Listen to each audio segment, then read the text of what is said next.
তার মানে সবার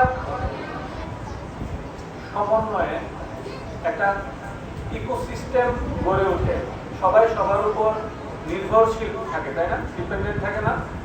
পড়ছো তোমরা 9-10-এ, তাই না? বাস্তুসংস্থান পড়ানো, ইকোলজি, ইকোসিস্টেম, তাই না? আমরা পড়ছি। তার মানে সবাই সবার উপর ডিপেন্ডেন্ট। এবং দেখো, যদি এখন আমরা বলি যে মেয়েরা 9-10 পর্যন্ত পড়াশোনা করবে, এরপর বিয়ে দিয়ে দেবো, আর ছেলেরা যতটুকু পড়াশোনা করতে পারে, ব্যাপারটা যদি এরকম হয় তাহলে কি আমার ইনজাস্টিস হবে না? বলো, ইনজাস্টিস হবে না? ইনজাস্টিস হবে। তার মানে মেয়েরা যদি পড়াশোনা করতে চায়, পড়াশোনায় ভালো করে, ছেলেরা যদি ভালো করে, অবশ্যই মেয়েদেরও পড়াশোনা দিকে নিয়ে আসতে হবে, ছেলেদের পাশাপাশি ছেলেরা তো অবশ্যই পড়াশোনা করবে, মেয়েরাও করবে। এবং তুমি যদি বলো যে ব্যালেন্সের ব্যাপার, আমরা যদি বলি ব্যালেন্সের ব্যাপার, এই যে ডুমুর গাছ আর অথবা আম গাছ, ইকোলজিক্যাল ব্যালেন্স, তোমরা যদি বড় হও দেখবা যে ডুমুর গাছের যে ইম্পর্টেন্স, এত সেম ইম্পর্টেন্স একটা আম গাছের, ছোট হতে পারে ডুমুর গাছটা, বাট ইকোলজিক্যাল যে কন্ট্রিবিউশন সেটা সেম। ফলে আল্লাহ সেভাবেই আমাদেরকে তৈরি করছে, একে অপরের পরিপূরক। বুঝতে পারছো? ফলে আমরা, তোমাকে যেমন ধৈর্যটা দিছে, আমাদের ছেলেদের ধৈর্যটা কম দিছে, তাই না? এটা হচ্ছে কি ব্যালেন্স করে দেয়, আল্লাহ ব্যালেন্স করে দেয়। বুঝতে পারছো? ফলে এই ব্যালেন্সে পৃথিবীটা টিকে থাকে। দেখো যে একটা এরিয়াতে যখন সাপ বেড়ে যায়, তখন তোমরা কি ভাবো যে বেজি কমে গেছে? আমরা ভাবি না এরকম যে সাপ বেড়ে গেছে মানে কি বেজি কমে গেছে? তো একটা সোসাইটিতে যখন দেখবা ক্রাইম বেড়ে গেছে, তার মানে কি বুঝবা? ভালো মানুষ কমে গেছে। বুঝতে পারছো? মানে ভালো মানুষ কিভাবে বাড়ানো যায়, তোমাদের সাদা এটাই তো চেষ্টা করছে, ভালো মানুষ তৈরি করা। ভালো মানুষ তৈরি করার কারিগর কারা? শিক্ষকরা। ফলে শিক্ষকদের কথা শুনবা, যারা তোমাদের ফাউন্ডেশনটা শক্ত করছে। হ্যাঁ, ফলে যখন ফাউন্ডেশনটা শক্ত করে, দেখো যে অনেক ধরনের সাউন্ড হয়, ফাইলিং হয়, অনেক অনেক ধরনের প্রেশার হয়, তাই না? ফলে তোমাদের উপর যে সাদা রাগ করে অথবা সাদা যে তোমাদেরকে চোখ রাঙানি দেয়, এটা স্বাভাবিক, কারণ তোমাদের ফাউন্ডেশনটা তৈরি করছে এখান থেকে। তোমরা যদি এখন না শিখো, ভবিষ্যৎ আর শিখবা না, শেখার সুযোগ নাই। বুঝতে পারছো? তো তোমাদের প্রতি আমার শুভকামনা হলো, মাত্র 9 জন স্টুডেন্ট তোমরা এসএসসি দেবা, তার মানে এটা তো একটা মিন করে, তাই না? আমরা যারা গবেষক, আমরা যারা করি ইউনিভার্সিটিতে, আমরা শুধু শিক্ষকতা করি না, আমরা গবেষণা করি। 9 জন স্টুডেন্ট মানে মিন করে এই পার্টিকুলার এরিয়া যে শিক্ষা ব্যবস্থাটা, সেটা রিফ্লেক্ট করে। তার মানে খুবই কোর।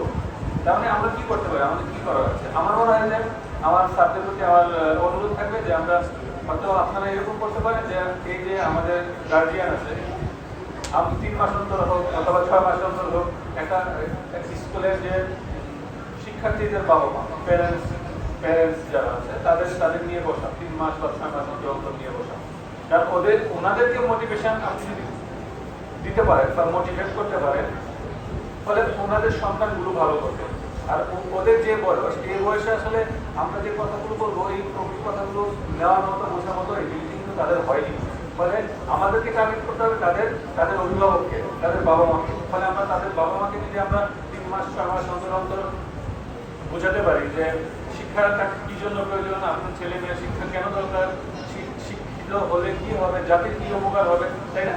যদি সবাই দেশের বাইরে চলে যায়, সবাই তোমার ছেলেরা দেশের বাইরে যদি চলে যায়, তাহলে এই দেশকে কে পরিবর্তন করবে? একটা গ্লোবাল স্কেলে তোমরা রেভিনিউস নিয়ে আসতেছো, দেশের উপর হচ্ছে, তো এলাকার কিন্তু উপকার হচ্ছে না।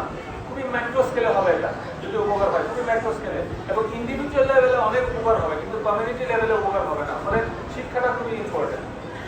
ফলে আমার মনে হয় যে অভিভাবকদের সাথে সমান্তরাল আপনারা বসতে পারেন, যদি সুযোগ থাকে আমাদেরকে বলবেন, আমরা আমাদের সাথে আমরা কথা বলবো, ফলে তাদেরকে আমরা সেভাবে মোটিভেট করতে পারবো। এবং সেই অনুযায়ী কাজ করলে আমার মনে হয় যে ইন ফিউচারে এই একাডেমি, আমার মনে হয় যে ইব্রাহিমপুরি ডিজিটাল একাডেমি ইন ফিউচারে অনেক ভালো হবে, এবং আমাদের ভবিষ্যতে যে প্রজন্ম আসবে, সেই প্রজন্মকে একটা সম্ভাবনার জায়গায় দাঁড় করাতে পারবে।